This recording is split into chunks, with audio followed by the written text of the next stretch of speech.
2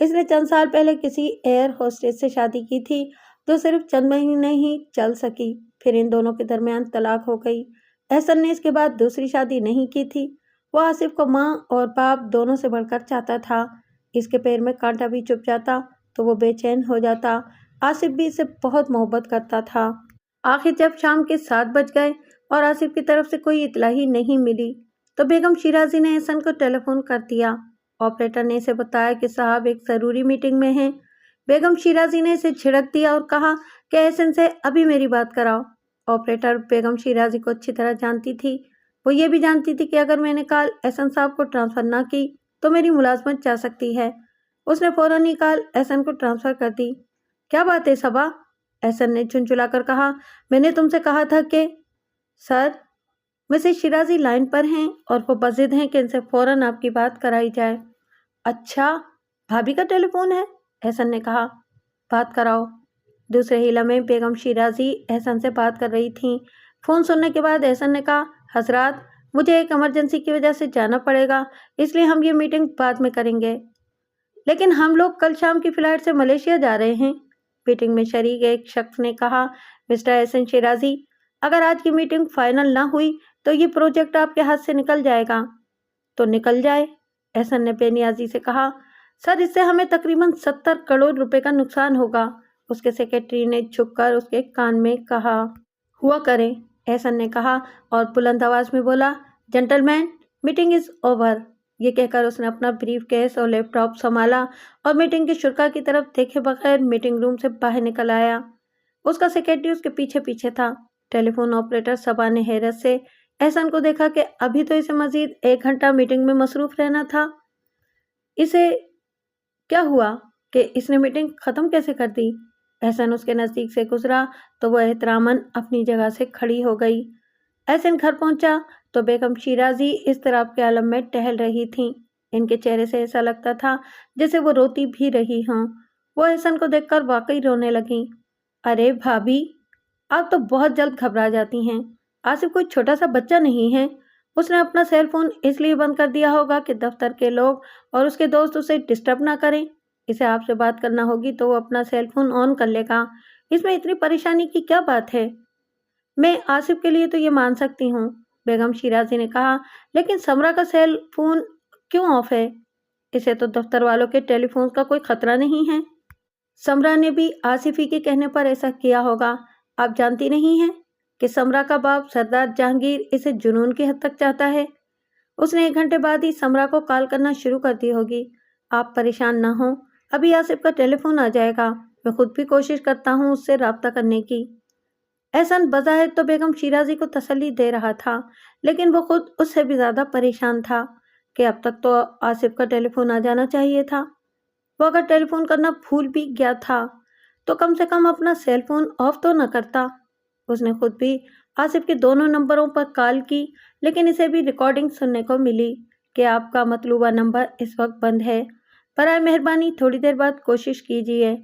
سمرا کے cell phone سے بھی یہی ریکارڈنگ سنائی دے رہی تھی۔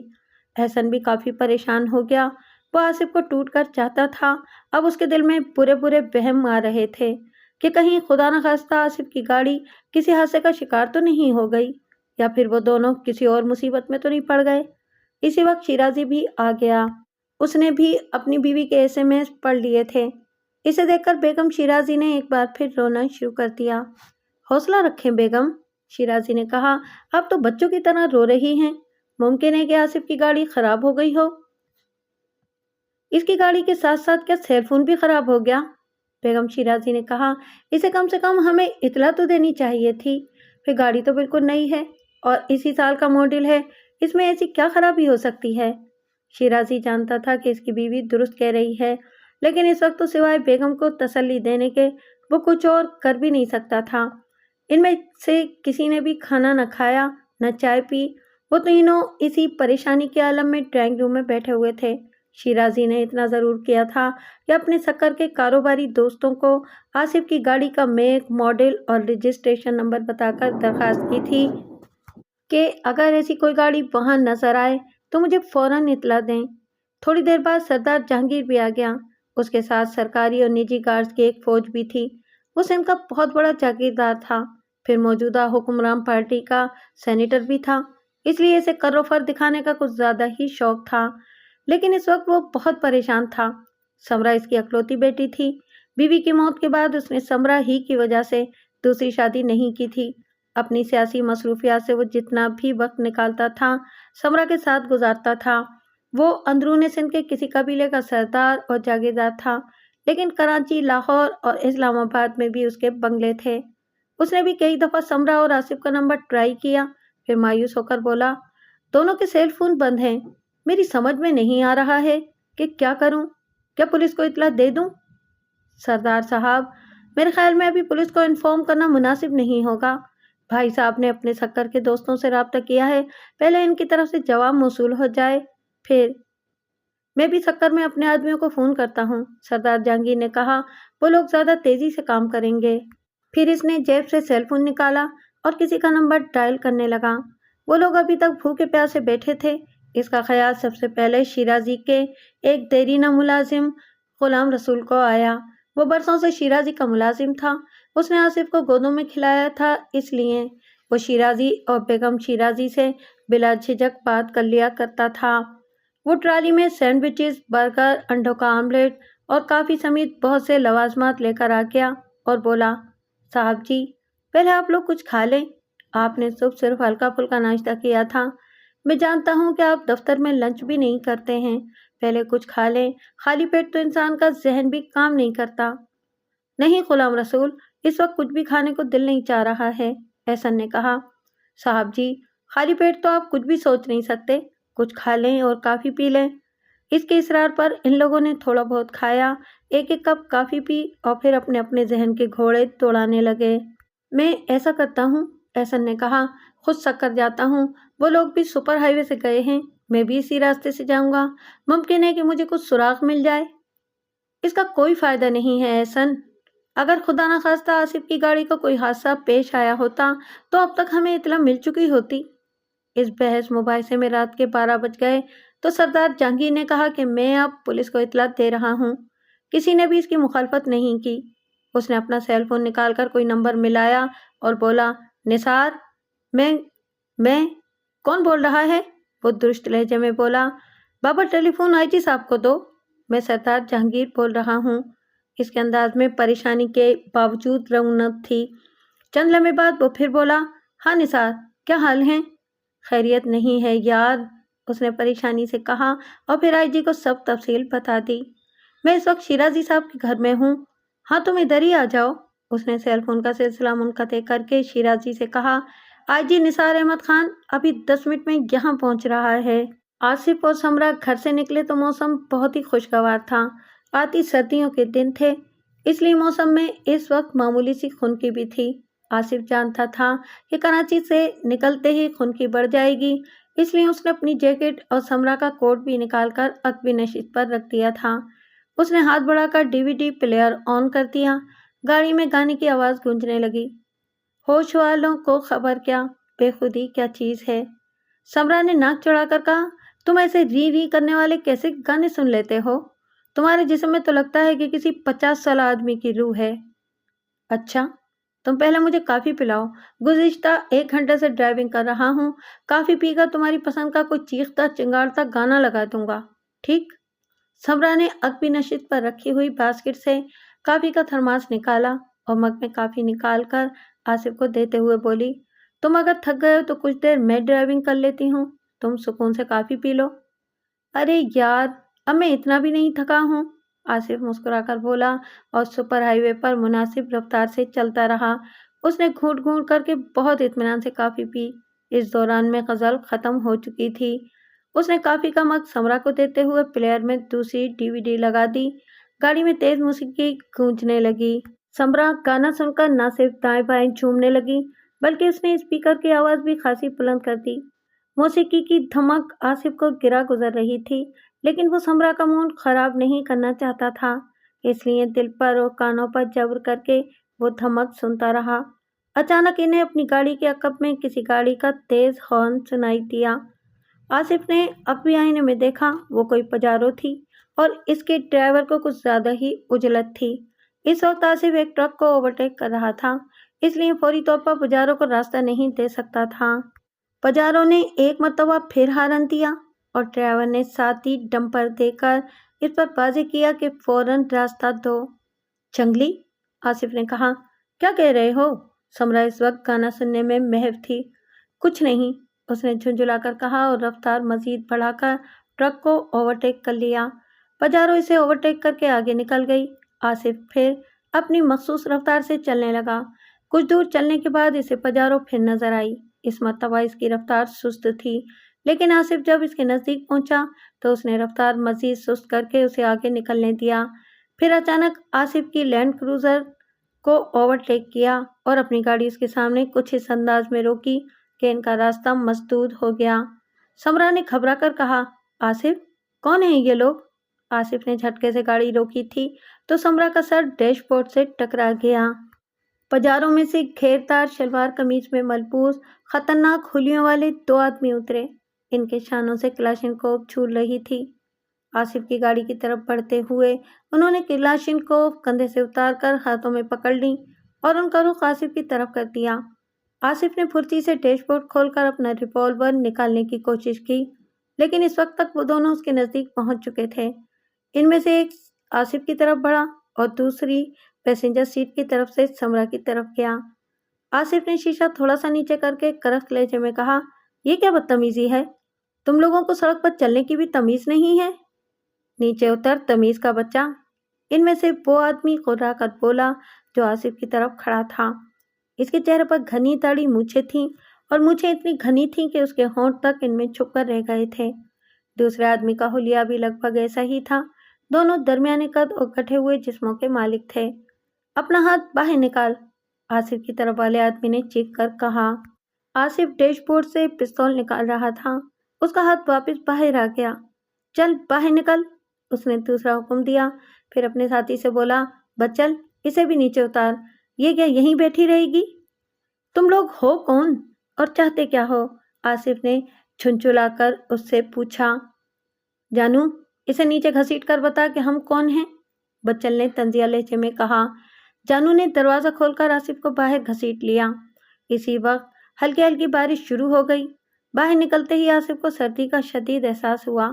بچل نے سمرا کو بھی بے دردی سے باہر کھینچ لیا۔ سمرا کے حلق سے ایک چیخ برآمد ہوئی، پھر وہ مسلسل چیخنے لگی۔ اسے خاموش کرا بچل، جانو نے چیخ کر کہا اور اپنی آنکھوں سے بارش کا پانی صاف کرنے لگا۔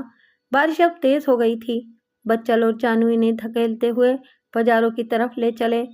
دیکھو، تم لوگ جو کوئی بھی ہو، مجھے اس سے کوئی غرض نہیں۔ یہ بتاؤ، تم چاہتے کیا ہو؟ آصف نے کہا۔ جواب میں جانو نے اسے دھکا دیا اور بولا، خاموشی سے چل۔ اچھا، گاڑی کی پچھلی سیٹ سے ہمارے کوٹ اور جیکٹ تو اٹھا لو، ورنہ میری بیوی کو سردی لگ جائے گی۔ تیری بیوی اتنی نازک نہیں ہے چھوکرے، جانو نے کہا۔ پھر وہ بچل سے بولا، بچل، ان لوگوں کا سامان بھی اٹھا لا۔ دیکھ گاڑی میں سگریٹ اور شراب ہو تو وہ بھی لیتا آنا۔ وہ دونوں آپس میں مقامی زبان میں بات چیت کر رہے تھے۔ اسے آصف تو نہیں، لیکن سمرا اچھی طرح سمجھ رہی تھی کیونکہ وہ خود بھی مقامی تھی۔ ان لوگوں کو شاید اس بات کا علم نہیں تھا۔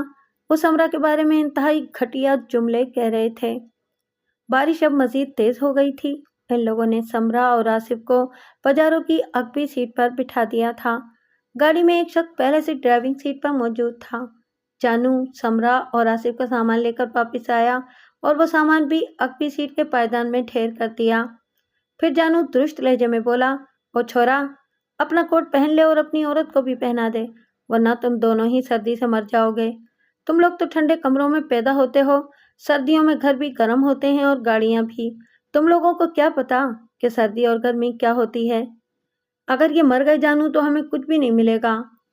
اڑے، یہ بھی کوئی مرغی کے چوزے ہیں کیا؟ ذرا سی ٹھنڈ لگتے ہی مر جائیں گے، جانو نے طنزیہ لہجے میں کہا اور پھر بچل سے بولا، چھوکرے کی آنکھوں پر پٹی باندھ دے۔ کیوں؟ تم ہم لوگوں کو کہاں لے جا رہے ہو؟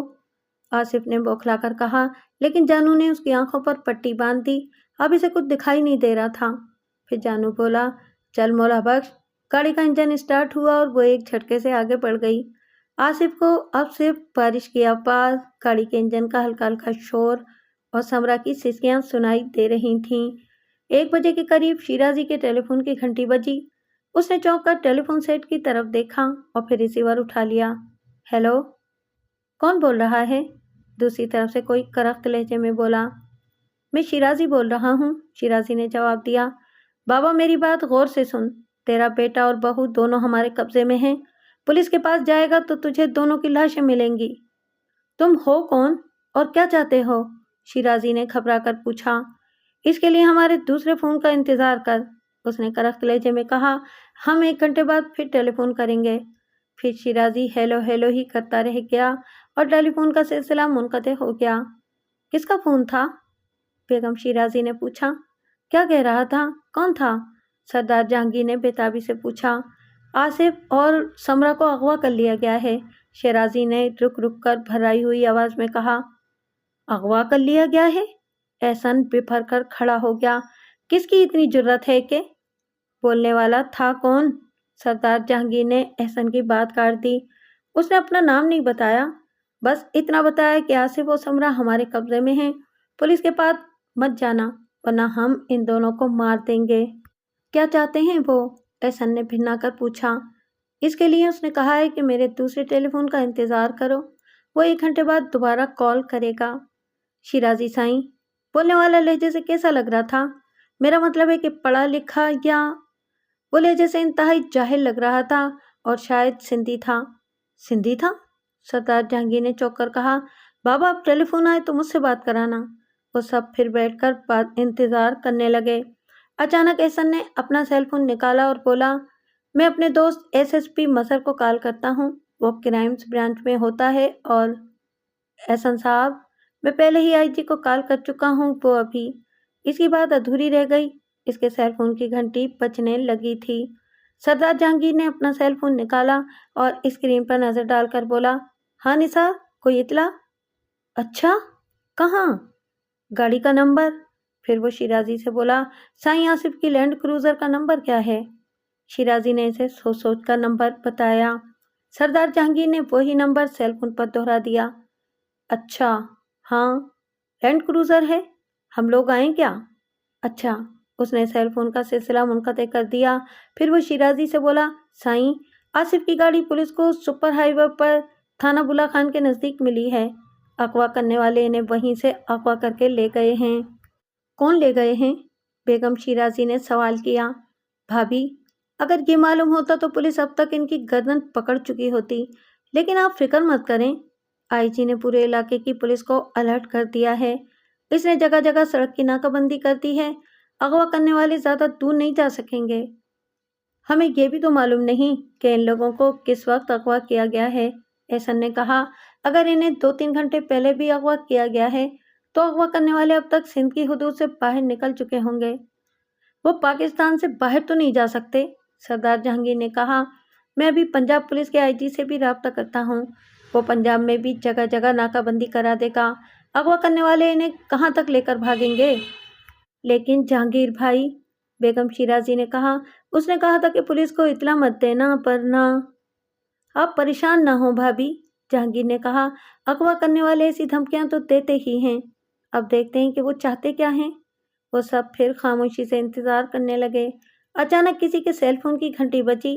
احسن نے اپنی جیب سے ٹیلی فون نکالا، اسکرین پر نظر ڈالی، پھر سرد لہجے میں بولا، ہیلو یار، اس وقت میں بہت ٹینشن میں ہوں، صبح بات کرنا۔ یار، میرے بھتیجے اور اس کی بیوی کو اغوا کر لیا گیا ہے، پولیس؟ ہاں، پولیس انہیں تلاش کر رہی ہے، چلو صبح بات ہوگی۔ اس نے سلسلہ منقطع کر کے ٹیلی فون جیب میں رکھ لیا۔ وہ لوگ مسلسل اغوا کرنے والے کے ٹیلی فون کا انتظار کر رہے تھے، وقت بھی گویا چیونٹی کی رفتار سے گزر رہا تھا۔ اس دوران میں غلام رسول 2 دفعہ ان لوگوں کے لیے کافی لا چکا تھا۔ سردار جہانگیر نے کافی پیتے ہوئے بیگم شیرازی سے کہا، بھابھی، آپ کی طبیعت مجھے ٹھیک نہیں لگ رہی ہے، آپ اپنے کمرے میں جا کر آرام کریں، اللہ نے چاہا تو سب کچھ ٹھیک ہو جائے گا۔ ہاں بھابھی، احسن نے کہا، آپ کو ویسے بھی ہائی بلڈ پریشر کی شکایت ہے، آپ اپنے کمرے میں جا کر آرام۔ یہ کہتے ہوئے وہ صوفے پر ایک طرف لڑک گیا۔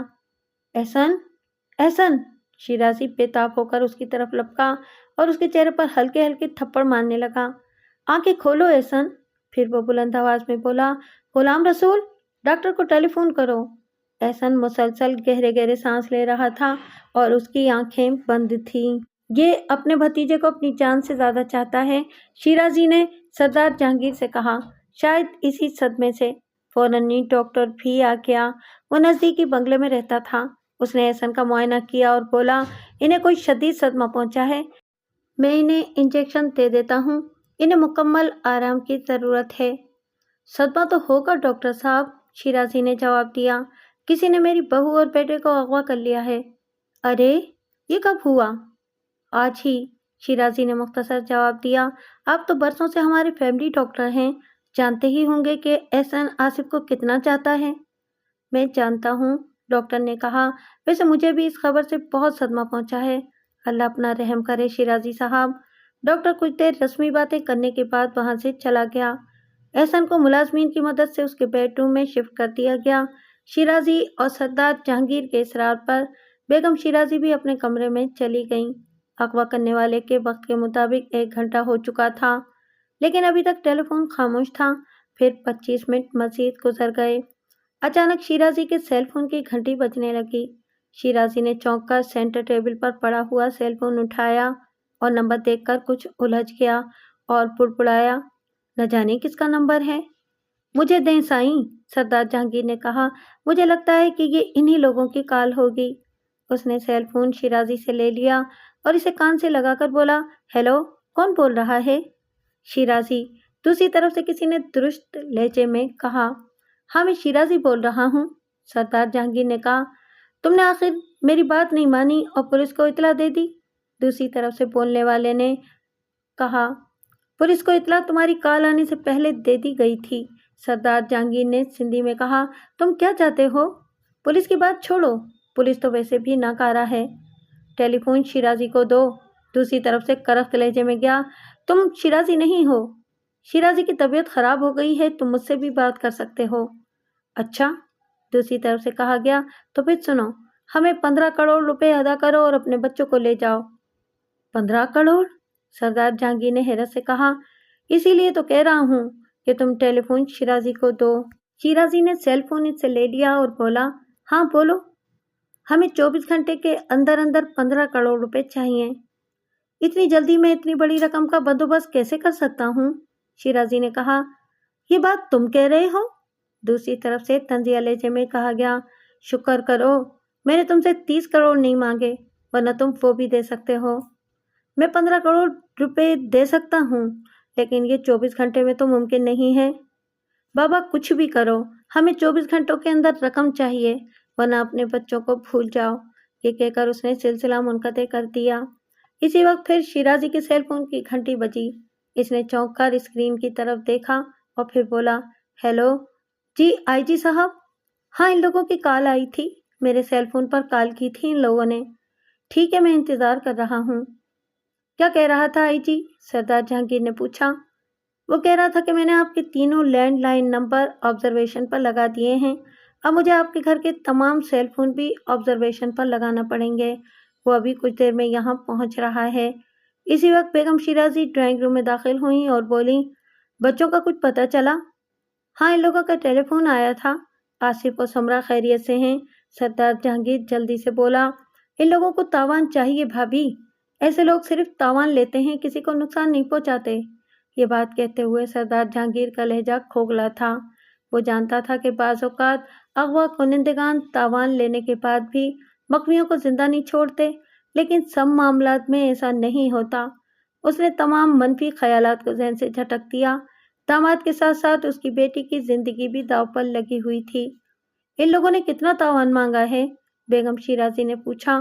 ان کے چہرے سے لگ رہا تھا کہ وہ اپنے کمرے میں جا کر بھی سوئی نہیں ہیں، بلکہ جاگتی رہی ہیں۔ وہ لوگ 15 کروڑ مانگ رہے ہیں، شیرازی نے کہا۔ تو دے دیں، بیگم شیرازی نے کہا۔ 15 کروڑ بچوں کی جان سے زیادہ تو نہیں؟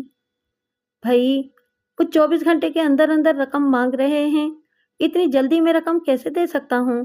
میں نے کل ہی تو ایک پارٹی کو 20 کروڑ کی پیمنٹ کی ہے، کچھ پارٹیز کی طرف سے پیسہ آنا ہے، لیکن اتنی جلدی تو نہیں آئے گا۔ میرے ساتھی اکاؤنٹ میں مشکل سے 5-6 کروڑ ہوں گے۔